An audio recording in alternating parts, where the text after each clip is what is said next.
အော်စကာဆုကြီးနှစ်ဆုတောင်ရခဲ့တဲ့ဒီစိတ်ပိုင်းဆိုင်ရာတဲထိတ်ရင်ဖို့ဇာတ်ကားကဘာတွေစမ်းကြယ်နေလဲဆိုတာအသေးတရားရနဲ့မြင်တွေ့ရမှာပါဇလန်ကတော့ပြင်သစ်နိုင်ငံရဲ့ဗန်းဖြေမြို့တော်ဖြစ်တဲ့မိုတေကာလိုမှာစတင်ခဲ့တာပါ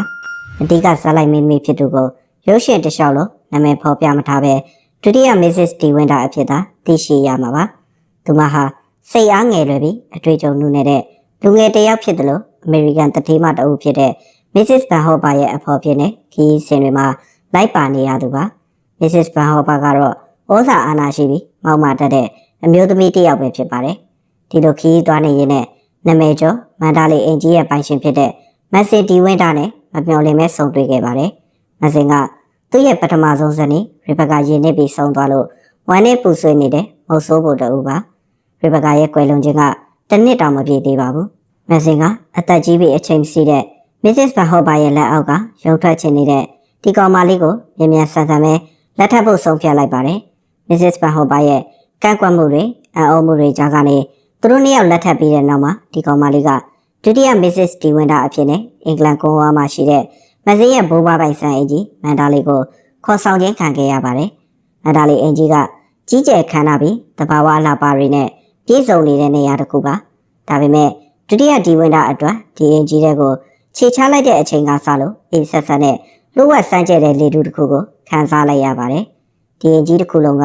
ကွယ်လွန်သွားတဲ့ရီဘက်ကာရဲ့အရေးရောင်တွေနဲ့လုံးဝလွှမ်းမိုးနေတာကိုတွေ့လိုက်ရပါတယ်ရီဘက်ကာကအပြင်ဘက်ကကြည့်ရင်လှပတယ်ဆွဲဆောင်မှုရှိတယ်ပြည့်ပြည့်စုံတယ်လို့လူတိုင်းကချီးကျူးထားတဲ့အင်ရှင်မတစ်ယောက်ရဲ့အရေးချင်းတွေနဲ့ပြည့်စုံသူပါသူမရဲ့ဂုဏ်သတင်းကျော်စောမှုအရှိန်ဝါနဲ့ပြည့်ပြည့်စုံတဲ့ပုံရိပ်တွေကမန္တလေးရဲ့နေရာတိုင်းမှာဆွဲတင်နေပြီဘလို့မှဖယ်ရှားမပြစ်နိုင်ပါဘူးအင်ကြီးရဲ့အုပ်ချုပ်ရေးကိုတာဝန်ယူထားရသူကတော့ Mrs. Tamba ဆိုတဲ့အိမ်တော်ထိပ်မှာတမ်ဘာကရီဘက်ကာအပေါ်မှာတစ္ဆာဆောင်တည်သူတစ်ယောက်ဖြစ်ပြီးရီဘက်ကာတည်ဆုံးသွားတာကိုလည်းလုံးဝလက်မခံနိုင်သေးတဲ့သူပါ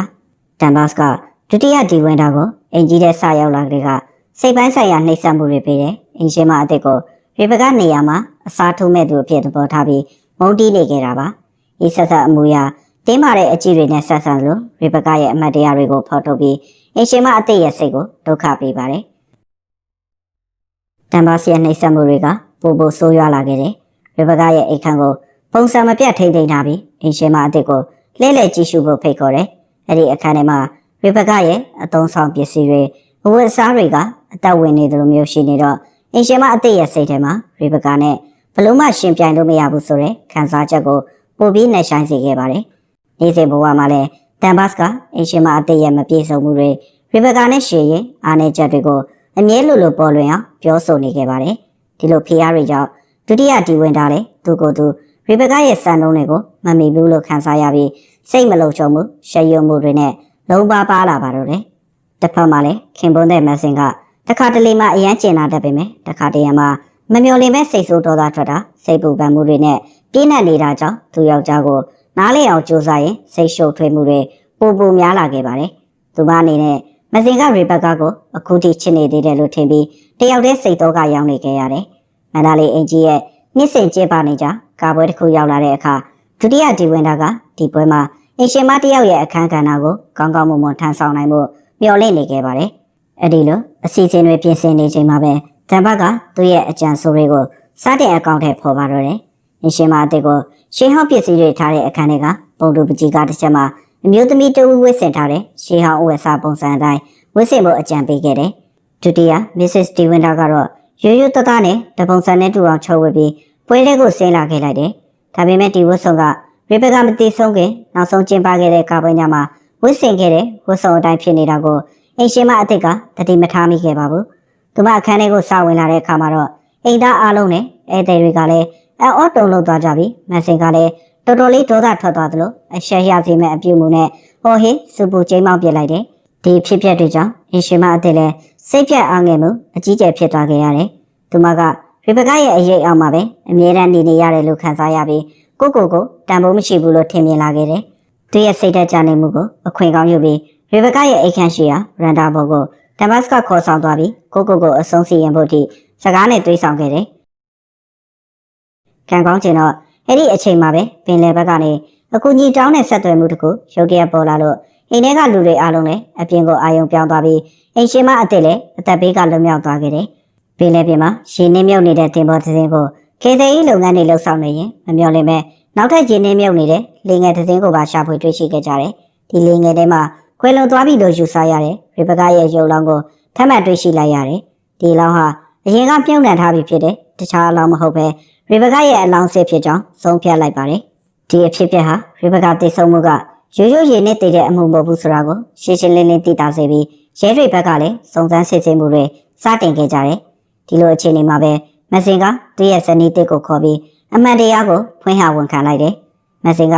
ရီဘကာကိုအလွန်မဲမုန်းတီးကြောင်းသူမဟာလူတိုင်းထင်ထားသလိုအလွန်ကောင်းမှုနဲ့ဇနီးတဲ့မဟုတ်ပဲလိန်ညာမှုတွေရက်စက်မှုတွေနဲ့ပြည့်နှက်နေတဲ့မိန်းမတစ်ယောက်ဖြစ်ကြောင်းရှင်းပြလိုက်တယ်။ရီဘကာကမစင်ရဲ့ဂုဏ်သိက္ခာကိုအသုံးပြုပြီးသူမရဲ့တခြားသောချစ်သူတွေနဲ့စိတ်ကြိုက်ပျော်ပါးနေခဲ့သူဖြစ်ကြောင်းသိလိုက်ရတယ်။သူတို့ရဲ့အိမ်တော်ကြီးကအမြင့်ခံတတ်ဖြစ်ပြီးတယောက်ကိုတယောက်လုံးဝချစ်ခင်မှုမရှိတဲ့ပုံရိပ်ရောက်အိမ်တော်ကြီးတစ်ခုဖြစ်ခဲ့တယ်။မစင်က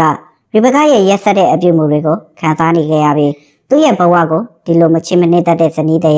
လွှမ်းမိုးမှုအောက်မှာအကျဉ်းချနေခဲ့သူတယောက်ပဲဖြစ်တယ်။မစင်ကရီဘကာကိုရှင်မတော်တဆဖြစ်ပြီးတည်ဆုံးစေခဲ့တာမဟုတ်ပဲသူကိုယ်တိုင်တတ်ခဲ့တာဖြစ်ကြောင်းဝန်ခံလိုက်တယ်။ရီဘကာမတည်ဆုံးခင်ညမှာကိုဝန်ရှိနေကြောင်းနဲ့ဒီကလေးဟာမစင်ရဲ့ကလေးမဟုတ်ပေမဲ့မစင်ကိုအဖေဖြစ်နဲ့အတိအကျလက်ခံခိုင်းမယ်ဆိုပြီးစိန်ခေါ်ခဲ့တယ်။ဒီလိုစိတ်ပိုင်းဆိုင်ရာအနိုင်ကျင့်မှုတွေကြောင့်မစင်လည်းဒေါသအလျောက်တနက်နဲ့ပြစ်တက်လိုက်မိကြောင်းပြီးတော့လောင်းကိုလေးပေါ်တင်ပြီးပင်လယ်ထဲမှာနှင်မြုပ်ခဲ့တာကိုရီဘကာကရှင်မတော်ဆဆမှုနဲ့တည်ဆုံသွားတာပါလို့ဟန်ဆောင်ဖန်တီးခဲ့ကြောင်းအသေးစိတ်ရှင်းပြလိုက်တယ်။ဒီလိုဖွင့်ဟဝန်ခံမှုကြောင့်ဒုတိယမစ္စစ်စတီဝင်ကလည်းတော်တော်လေးထိတ်လန့်သွားပေမဲ့မစင်ကရီဘကာကိုမချစ်ခဲ့ဘူး။သူမရဲ့အရေးရောက်မှမရှိတော့ဘူးဆိုတော့အမှန်တရားကိုသိလိုက်ရတဲ့အတွက်စိတ်ကတာရသွားခဲ့တယ်။သူရဲ့စိတ်မလုံခြုံမှုတွေပျောက်ကွယ်သွားပြီးရီဘကာရဲ့အရေးရောက်တွေကိုစွန့်လွတ်လိုက်ရတယ်လို့မစင်ကိုကယ်တင်ဖို့အတွက်လည်းခိုင်မာတဲ့ဆုံးဖြတ်ချက်ကိုချပြလိုက်တယ်။ရဲတပ်ဖွဲ့ရဲ့စုံစမ်းစစ်ဆေးမှုတွေပြင်းထန်လာတဲ့အခါမှာရီဘကာရဲ့ချစ်သူချက်ကမစင်ကိုလူတမှုနဲ့တရားစွဲဖို့ကြိုးစားနေခဲ့တယ်။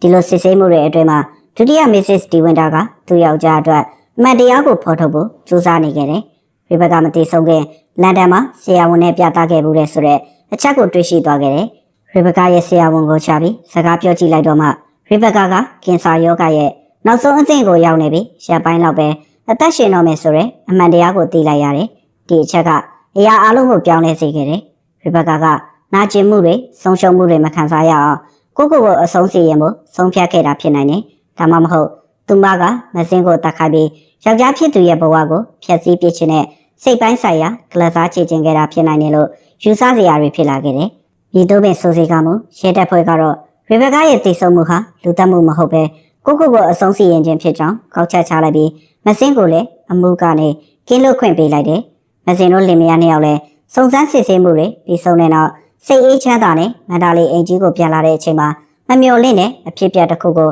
ရင်ဆိုင်လိုက်ရတော့တယ်။ မစ္စစ်စတန်ဘာကအမှန်တရားကိုသိရှိပြီးတဲ့နောက်စိတ်ဓာတ်တွေကြပြီးလုံးဝယူသွတ်သွားခဲ့တယ်။ရီဘကာရဲ့အရေးအငွေ့သက်တွေအောက်မှာနေပေါင်းများစွာနှင်းမြုပ်နေခဲ့တဲ့မန္တလေးအိမ်ကြီးကိုဒေါသတကြီးနဲ့မီးရှို့ဖျက်ဆီးပစ်ခဲ့တာကိုတွေ့လိုက်ရတယ်။ရီဘကာရဲ့အမှတ်တရတွေအငွေ့သက်တွေနဲ့အတူမန္တလေးကြီးကိုဖျက်ဆီးပစ်ရင်မီလီယံတွေကြားတဲ့ကတံပါကိုယ်တိုင်လည်းတည်ဆုံးသွားခဲ့တယ်။ဇက်သိမ်းမှာတော့မက်ဆီဒီဝင်းတာနဲ့ဒုတိယမစ္စစ်ဒီဝင်းတာတို့နှစ်ယောက်ကမီးလောင်ပြားကျသွားတဲ့မန္တလေးအိမ်ကြီးကိုနောက်ချန်ထားခဲ့ပြီးသူတို့နှစ်ယောက်ထဲအတွက်အစပြုရာခရီးတစ်တစ်ခုကိုစတင်နိုင်ခဲ့ကြတယ်။ဒုတိယမစ္စစ်ဒီဝင်းတာဟာရီဘကာရဲ့အရေးအောက်ကနေလုံးဝလွတ်မြောက်သွားပြီးသူကသူယုံကြည်မှုရှိတဲ့မစင်ရဲ့ချစ်ချင်းမြတ်တာတွေကိုအမေရိကန်ပိုင်ဆိုင်သွားတဲ့မြို့သမီးဖြစ်ရပ်တည်နိုင်ခဲ့ပါပြီ။ဒီခုံးချုပ်အနေနဲ့ရီဘကာဟာအချစ်တည်ဆုံခြင်းစိတ်ပိုင်းဆိုင်ရာလွှမ်းမိုးမှုအတိတ်နဲ့ပြစ္ဆုတ်ပံရဲ့တိုက်ပွဲတွေကိုလာပစွာပေါင်းစပ်ထားတဲ့မဟာလက်ရာတစ်ခုပါပဲ။မရှိတော့တဲ့လူတစ်ယောက်ကတက်ရှိလူသားတဦးရဲ့ဘဝကိုဘယ်လိုမျိုးဖျက်ဆီးပစ်နေလဲဆိုတာကိုပြသထားတဲ့ထိတ်လန့်စရာဇာတ်လမ်းတစ်ပုဒ်ပါပဲ။အားလုံးကိုကျေးဇူးတင်ပါတယ်ခင်ဗျာ။